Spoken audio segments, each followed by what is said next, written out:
Hello all, I'm Sai and you're watching The Book Dragon. In today's video, I'm bringing to you my spoiler-free review of Grey Sister by Mark Lawrence, which is the second book inside the Book of the Ancestor trilogy. I already have the spoiler-free review of the first book, Red Sister, out in the channel. I'll link it down in the description as well as up in the iCards so that you can check it out if you're interested. I can say that I enjoyed the second book, Grey Sister, a lot more compared to the first book. So without any further ado, let's get into the review right away. Starting with the plot, the second book starts 2 years after the ending of the first book and it ends 2 years after the beginning of the book itself. So there are 4 years time gap between the ending of the first book and the second book. It clearly shows that our characters have been together for a very long time and the bond between them also becomes stronger and richer in every way possible. I can say that the plot in the first book was not that concrete and it was kind of meandering at instances for me. Because of that, the entire book felt a bit slow, but here it is not like that at all. The plot is very solid and we follow two different plot lines which are focusing on two of our different main characters, and the way in which both of these plot lines are brought together towards the ending of the book is just excellent if you ask me. Even though we follow two different plot lines, it's not like the story is broken up in any way at all.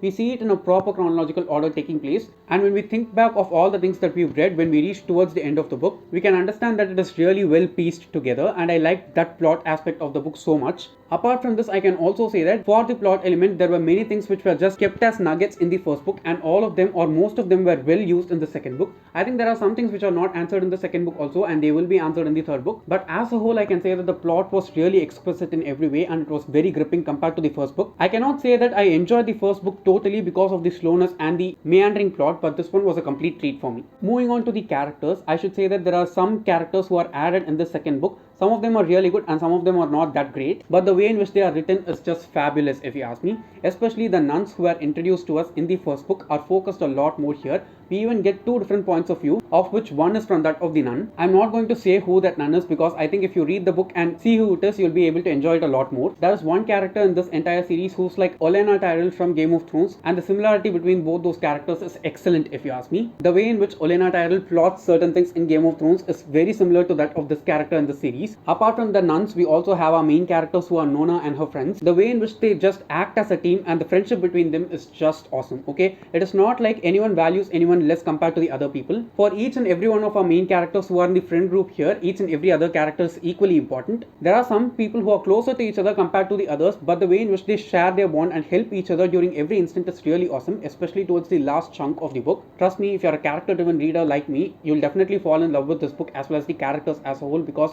I've got so much attached to these characters, because even though the story is moving very slowly, the way in which the characters interact with each other and form bonds between each other is really pure and immaculate if you ask me. The friendship aspect of the book is my most favorite compared to all other relationships that we see here. We also see some teacher-student relationships, but compared to those, the friendships are the best part about the series as a whole for me so far. I've heard that even that gets better in the final book of the series, so I just can't wait to read it. Moving on to the world building, I can say that the author has made use of this book in order to explain the world a lot better for us and also explore some things that are happening inside this world. Okay, while I was reading the first book, I felt like the author was withholding a lot of information so that they can be utilized to build the world better in the further books in the series, and I can say that it is perfectly justified in this book so far. We get to know a lot more about the politics as well as the magic system in the second book compared to the first book, because there was not that much time in order to explain everything in the first book, because it was kind of a setup compared to anything else. But here all the things that were set up were utilized properly and explained to us also. Even though there are some things which don't make complete sense for me, but I think they will make complete sense once I finish reading the third book also. I have not started it because I want to keep this video as much spoiler free and pure as possible so that I don't get influenced by what I read in the third book. At the same time, even though it's a grimdark series, the world does not seem so hopeless. Okay, it is like many bad things are happening, but at the same time we are following the actual plot of the series and what's actually relevant for us to know compared to all the sufferings that are going on in this world. Some authors make it a point to show just how horrible the world is, and that sometimes bumps me out a little, but here it was not like that at all. The author says that the world is horrible and shows it to us, but he does not try to stuff it in us such that it becomes irritating, frustrating as well as depressing in any way. Even though it was a grimdark world and not a world which I'd like to be a part of, I enjoyed each and every aspect of the world building as well as magic in this book.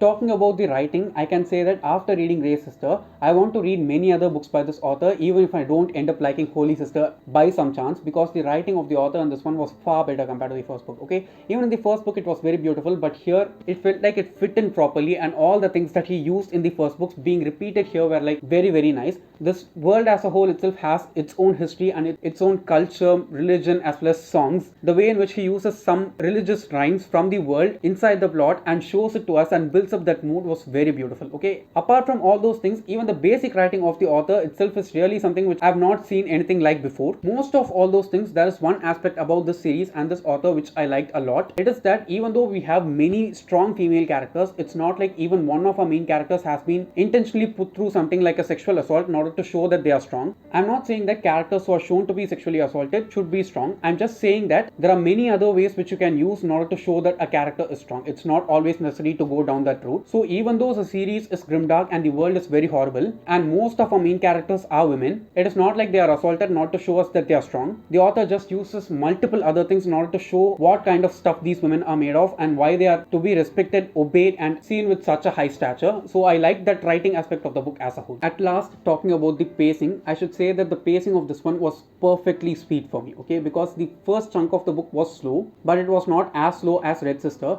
But like 100 pages or 150 pages into the book, something happens and that's when the plot also splits into two. The way in which it is paced after that particular point is excellent. Okay, I was not able to put down the book at all, and I think I read the last 30 to 40% of the book in just a single sitting because it was that good, because there were such high stakes and the way in which the author handled each and every one of them was awesome. So as a whole, I can say that I rated Grey Sister 5 stars and I think it deserves all the praise it has out there. I'm just very excited to read Holy Sister and see how it goes, because the first book was a 3.75 star read for me and the second book has just bumped up to a full 5 stars. So let's just wait and see how it's going to go. And if you did find this video useful in some way or the other, don't forget to give it a thumbs up and also share it to your friends.